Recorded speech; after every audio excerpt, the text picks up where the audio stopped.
Bonjour à tous, c'est Gilles. Je venais aujourd'hui on va voir, pour essayer de regarder un petit peu ce que les anges, le monde angélique peut nous refléter, plutôt comme un forecast pour ce mois de mai qui arrive. C'est vraiment des moments quand même assez un peu challenging pour tout le monde actuellement, hein. Alors, on va tirer 10 cartes, on va voir ce que les anges peuvent nous refléter. Alors, la situation, c'est l'amour. On doit continuer à chercher, à s'élever dans des octaves d'amour toujours supérieures.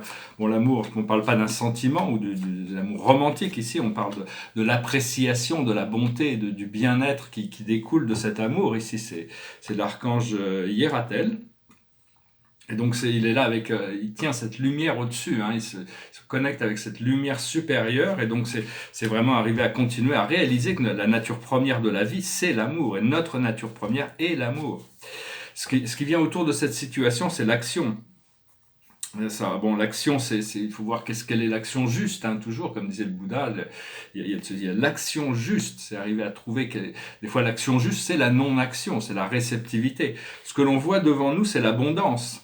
Alors l'abondance, c'est énergétique au moins, si c'est pas matérialisé, mais enfin, si ça existe déjà au niveau énergétique, on peut le ressentir énergétiquement, ça veut dire qu'il y a la possibilité pour que cette abondance puisse se manifester physiquement.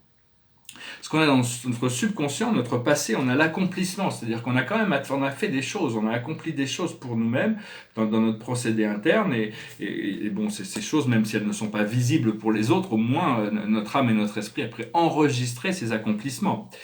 Euh, Là où on en est actuellement, la situation qui est en train de changer, qui est notre présente, c'est la purification. On fait tout ce qu'on peut actuellement pour se purifier. Bon, les vieilles habitudes, on la peau dure, hein, quand même, parce que c'est un peu, on doit cultiver notre jardin. On sait qu'on cultive notre jardin et on voit qu'il y a des mauvaises herbes. Enfin, c'est pas qu'elles sont mauvaises, mais elles n'ont rien à faire dans notre jardin. On continue de les couper et puis ça continue de repousser et ça repousse et ça repousse. Donc c'est pas facile de les déraciner. En essence, c'est ce qu'on veut faire. On veut déraciner les mauvaises herbes pour qu'il ne reste plus que ce que l'on veut vraiment. Ce qui arrive dans le futur immédiat, c'est la justice divine, la justice, l'équilibre, l'ordre divin. C'est-à-dire que toute la vérité va être reçue, hein, toute la vérité, mais toute la vérité négative et toute la vérité positive. Il y a toutes sortes de choses qui vont arriver à la surface de la conscience. La carte de C'était un petit peu ma carte de la journée aujourd'hui. C'était cette carte qui nous représente. Le représente, c'est pour le mois entier, hein, c'est des choses qui vont se développer. Donc c'est le réconfort, c'est notre force, arriver à se réconforter, trouver des moyens de se réconforter dans cette situation. Ce qui vient autour de nous, du monde extérieur, qui vient de l'extérieur, hein, qui nous entoure ici, c'est la compassion, c'est-à-dire la compassion, c'est les bienfaits, c'est l'amour des autres, il faut développer notre compassion. Plus on a de compassion, d'amour pour nous-mêmes, la compassion c'est la réalisation de l'amour, au plus on a de courage de se perfectionner, et au plus notre lucidité se développe également. Donc, mais enfin là, c'est une compassion qui nous est reflétée. Il faut continuer à partager ce que l'on a, hein, de toute manière. Ce que l'on peut sentir dans nos émotions internes, c'est l'enthousiasme. C'est bien de rester enthousiaste et avoir de la gratitude pour ces choses, même si elles ne sont pas encore présentes, qu'on ressent, elles peuvent arriver, savoir quel est notre plus haut potentiel, qu'est-ce qu'on veut vraiment. L'univers peut nous apporter ce que l'on veut vraiment. Et l'aboutissant, ça va être la réjouissance. À la fin de ce mois, on va pouvoir se réjouir. Il y a toutes sortes de réjouissances qui arrivent, hein.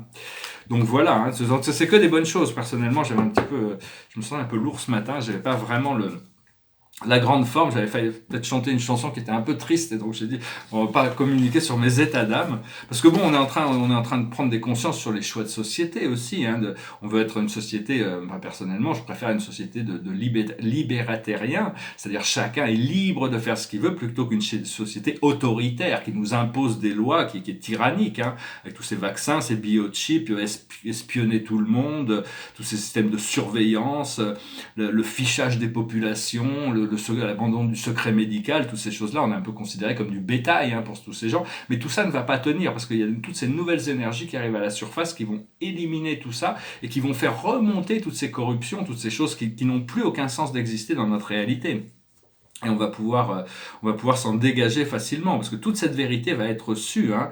Il y a des nouveaux niveaux d'intervention divine, des galactiques, des angéliques, des maîtres ascensionnés, qui vont se manifester de plus en plus déjà dans notre vie personnelle. Mais bon, l'autorisation a été donnée, le Père Mère Dieu ont donné l'autorisation à toutes les forces angéliques et célestes de venir assister l'humanité dans sa transition. Donc soyez prêts à tout, hein. Parce qu'on a tous un rôle un rôle de leadership, qui est spécialement dessiné pour nous. Notre âme a dessiné, on avait prévu ses plans. Quand on s'avance dans la lumière, on va avoir une autorité qui va nous permettre de guider les autres vers quelque chose de meilleur. Et c'est spécialement dessiné pour nous. On doit remplir notre destinée. Et parce que de diriger, ça veut dire servir. Au plus on arrive à servir, au plus on est capable de diriger. C'est pas d'imposer, comme c'est fait actuellement. Ils imposent leurs lois, alors que bon, en réalité, c'est servir, voir quel est l'intérêt suprême de l'ensemble que l'on sert. Et parce que dans l'ascension, l'ascension est déjà disponible, mais c'est pas toujours évident de pouvoir rentrer la Terre, c'est le plan. C'est le plan de l'ascension, c'est la Terre 3D dans laquelle on vivait avant. Maintenant, il y a la Terre 5D. Cette Terre 5D, elle existe déjà. Il faut arriver à ce que notre énergie rentre en cohérence, la fréquence de notre énergie avec cette Terre 5D. Et à ce moment-là, les portails s'ouvrent. Et donc c'est vraiment ce qui est en train on est en train de travailler là-dessus, de toute manière. Et donc voilà. Donc voilà, c'était à peu près ce que je voulais venir dire. Oui, je discutais d'une petite idée scientifique après. Je vais quand même. Ici, c'est des tableaux. Ici, ça fait partie des séries de papier que j'ai fait en 2019. C'est une femme en sous-vêtements. Elle est assez marrante. Je la trouve assez sympathique. Je l'avais pas trop regardée, mais bon, elle est assez marrante. Elle est à côté, une bonne ambiance dans ce tableau. Et puis ici, c'est un tableau céleste de 1997, je crois. C'est sur Edentia. Edentia, c'est le centre de notre constellation. C'est là où les pères des constellations, les plus hauts, dirigent éventuellement on va aligner notre énergie pour pouvoir laisser ces êtres célestes diriger le royaume des hommes. Ça représente la 172e dimension. Alors c'est le monde central et que ça s'appelait Edentia.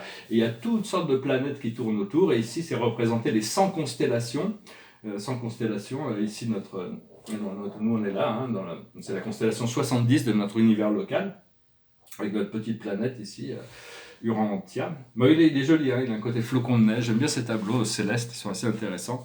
Et donc, je voulais juste te dire, il y a quelque chose qui va être très intéressant, si on va voir avec le temps, mais c'est d'arriver à prouver l'existence du point zéro mathématiquement, qui permettra d'arriver à faire des technologies qui pourront nous permettre de puiser cette énergie du point zéro, qui remettra en question, parce qu'on ne peut pas déprouver la théorie du Big Bang tant que l'univers est en expansion, jusqu'au moment où il va commencer à se contracter. À ce moment-là, on va s'apercevoir que il y avait quelque chose de ce qu'on n'avait pas compris.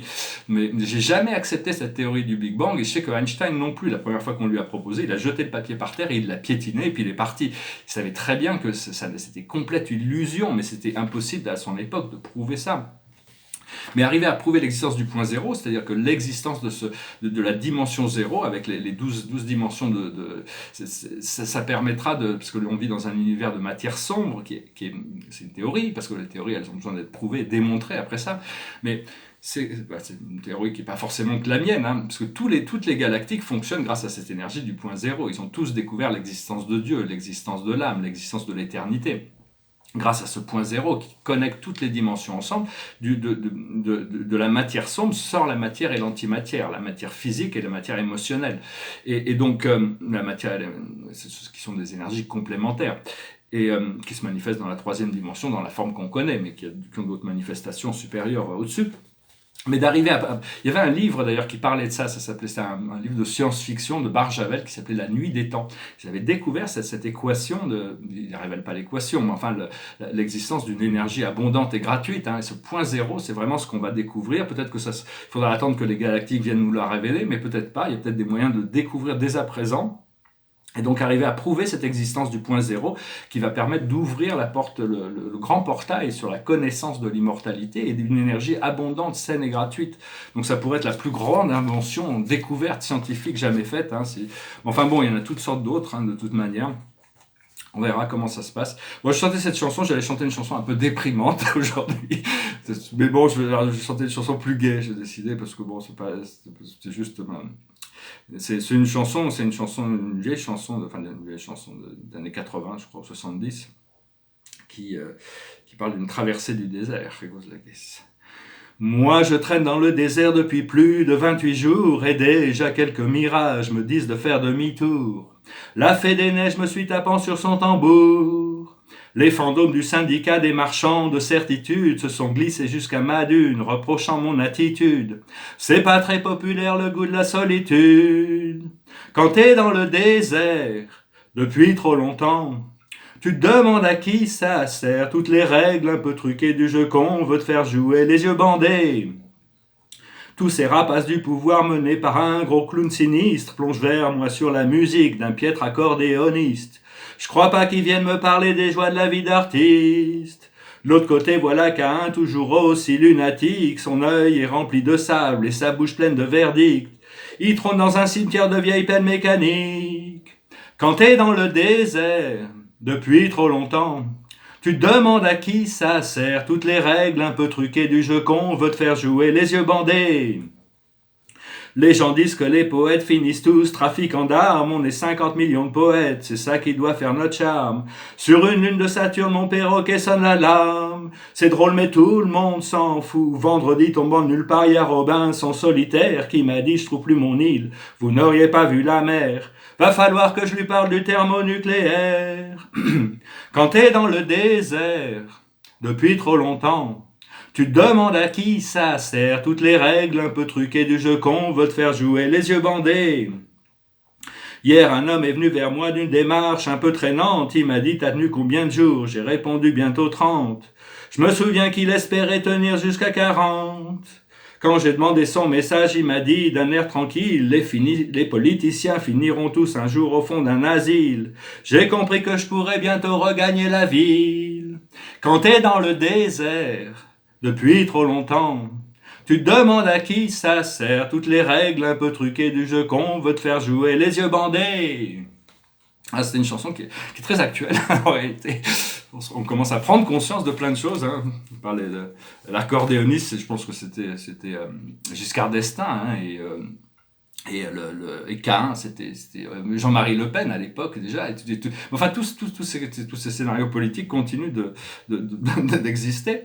Et donc voilà, je tirais quelques cartes pour finir. La plus haute sagesse pour nous aujourd'hui, c'est les ressources. C'est ce qu'on a besoin, hein, c'est ce qu'on a besoin. On a besoin des ressources, de nouvelles ressources, que ce soit des ressources financières, des ressources émotionnelles, des ressources physiques, des ressources. Toutes les ressources doivent pouvoir flotter dans notre vie. Hein.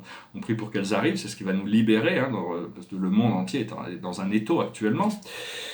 Et ben, enfin bon, on a besoin de s'occuper de nous avant tout. Hein. On verra le monde, chacun gère sa vie comme on doit apprendre à retrouver nos pouvoirs pour gérer notre vie. Ce que l'on doit comprendre, c'est la création. Hein. On est créateur de notre réalité. On doit se poser des fois, je me pose des questions, comment j'ai pu créer une vie aussi avec autant de contrastes. Hein. Mais bon, je sais que les choses sont en train de changer, il y avait des raisons pour tout, on comprendra tout plus tard. Et justement, ce que l'on doit faire, c'est le sens de notre vie. On doit trouver le sens à notre vie, on découvre des nouveaux sens. Et l'aboutissant, c'est la complétion. Hein. On est en train de finir un cycle, et on va pouvoir en commencer un nouveau. Voilà, je vous remercie, je vous salue, j'espère que vous passez une magnifique journée, et puis je vous dis à bientôt. Namasté.